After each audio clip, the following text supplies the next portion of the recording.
Hello everybody, मैं पूजा हूँ। मेरी चैनल पूजा सेंसे में आपका स्वागत है। आप लोगों ने रिक्वेस्ट किया था इलेक्ट्रॉन ट्रांसपोर्ट चेन पर वीडियो बनाने के लिए, इसलिए आज मैं ये वीडियो बना रही हूँ। तो इलेक्ट्रॉन ट्रांसपोर्ट चेन क्या है? यह एरोबिक रेस्पिरेशन की लास्ट स्टेज है।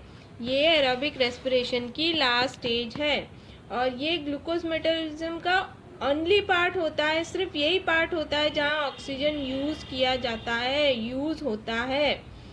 अब ये कहाँ होता है? तो यह माइटोकॉन्ड्रिया के इनर मेम्ब्रेन पर होता है।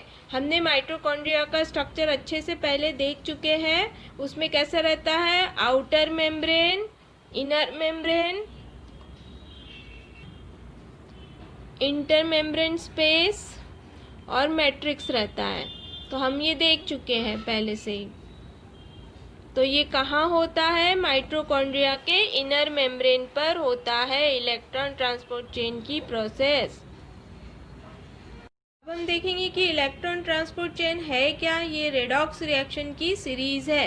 रेडॉक्स रिएक्शन की सीरीज है जिसमें कि जो कि रिले रेस की जैसी होती है, जिसमें इलेक्ट्रॉन एक कंपोनेंट से दूसरे कंपोनेंट और फिर नेक्स्ट कंपोनेंट और चेन के एंड तक जल्दी से पहुंचा दिया जाता है। जहां यह इलेक्ट्रॉन मॉलिक्यूलर ऑक्सीजन को रिड्यूस करके वाटर प्रोड्यूस करता है। क्या करता है? एट द एंड ये इलेक्ट्रॉन जाकर मॉलिक्यूलर ऑक्सीजन से मिलकर वाटर प्रोड्यूस करता है। इलेक्ट्रॉन ट्रांसपोर्ट चेन सीरीज है कॉम्प्लेक्सेस की, जो कि इलेक्ट्रॉन डोनर से इलेक्ट्रॉन एक्सेप्टर्स को इलेक्ट्रॉन ट्रांसफ़र करते हैं। इलेक्ट्रॉन डोनर से इलेक्ट्रॉन एक्सेप्टर, डोनर से एक्सेप्टर को ऐसे करके इलेक्ट्रॉन ट्रांसफ़र करते हैं। और रेडॉक्स रिएक्शन के द्वारा, रेडॉक्स रिएक्शन मतलब इसमें ऑक्सीडेशन और रिडक्शन दोनों साथ में होता है।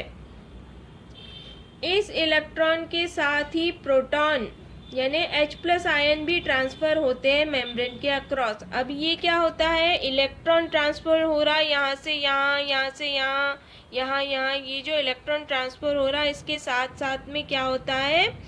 प्रोटॉन यानी कि H+ आयन भी ट्रांसफ़र होते हैं मेम्ब्रेन के अक्रॉस। यानी कि जो मैट्रिक्स में होते हैं वो इनर मेम्ब्रेन को क्रॉस करके इंटर मेम्ब्रेन स्पेस में, ये जो जगह है यहाँ आ जाते हैं। मेम्ब्रेन को क्रॉस करके यहाँ आते हैं। तो इस तरह से प्रोटॉन का भी ट्रांसफ़र होता है अक्रॉस द मेम्ब्रेन।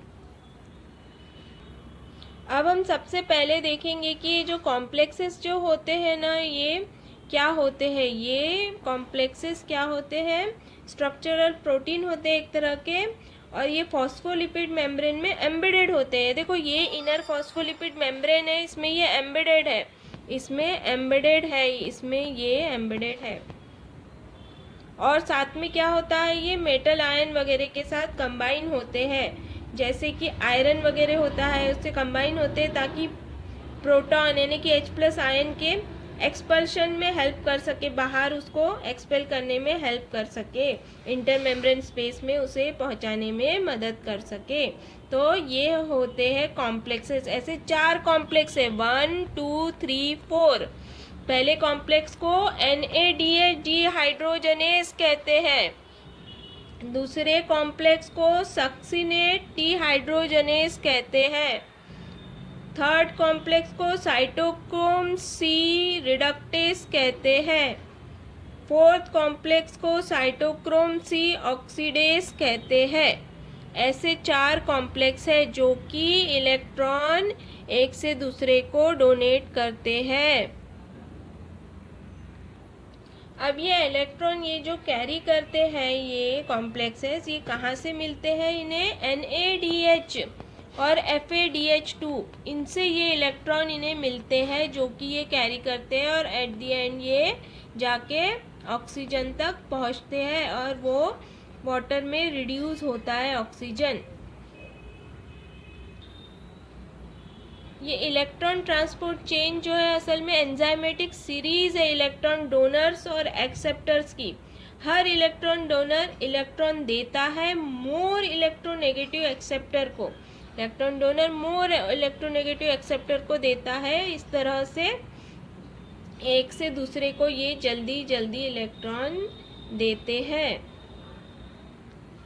और ये कब तक चलते रहता है? जब तक कि ये मोस्ट इलेक्ट्रॉन नेगेटिव जो होता है ऑक्सीजन उस तक नहीं पहुंच जाता, तब तक ये इलेक्ट्रॉन एक से दूसरे को दिए जाता रहता है और वहां पर जाकर इलेक्ट्रॉन एक्सेप्ट करता है कौन? सबसे एंड में ऑक्सीजन।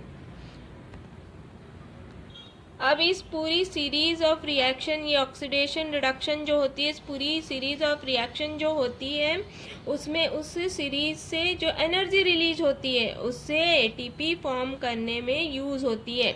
उससे एनर्जी रिलीज होती है जो कि एटीपी फॉर्म करने में यूज़ होती है। एटीपी फॉर्म होता है एंड में।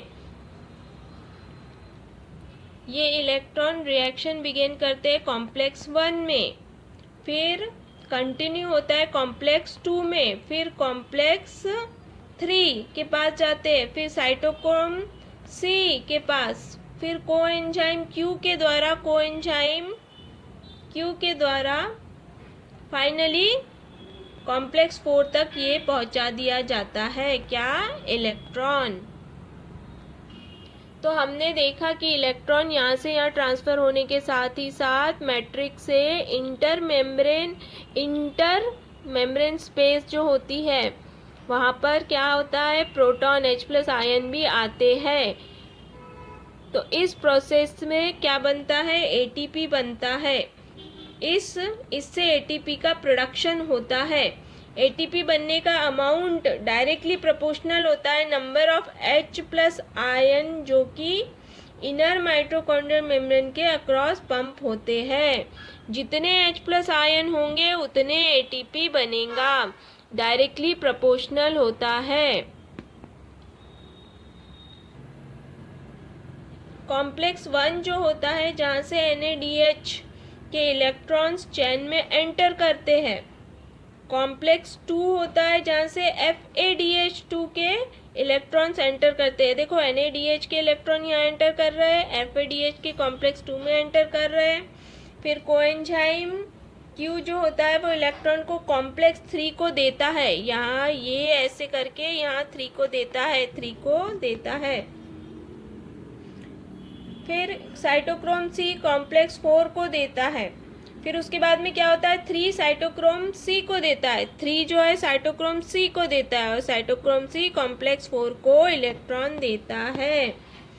और फिर जो बाद में ऑक्सीजन को देता है जो कि रिड्यूस होकर वाटर मॉलिक्यूल का निर्माण करती है। तो ये पूरा इलेक्ट्रॉन ट्रांसपोर्ट चेन हो गया। इसमें क्या हो रहा है? इलेक्ट्रॉन एक कॉम्प्लेक्स से दूसरे कॉम्प्लेक्स को ट्रांसफ़र किया जा रहा है और साथ ही साथ प्रोटॉन भी मैट्रिक्स से इंटर मेम्ब्रेन स्पेस में जा रहा है और एटीपी का निर्माण हो रहा है। तो ये पूरी प्रोसेस को इलेक्ट्रॉन ट्रांसपोर्ट चेन कहते हैं। इसको ऑक्सीडेटिव फॉस्फोराइलेशन भी कहते हैं। Thank you for watching my video. अगर आपको मेरा ये वीडियो अच्छा लगा हो तो आप इसे लाइक कीजिए, शेयर कीजिए, कमेंट कीजिए। Thank you for watching.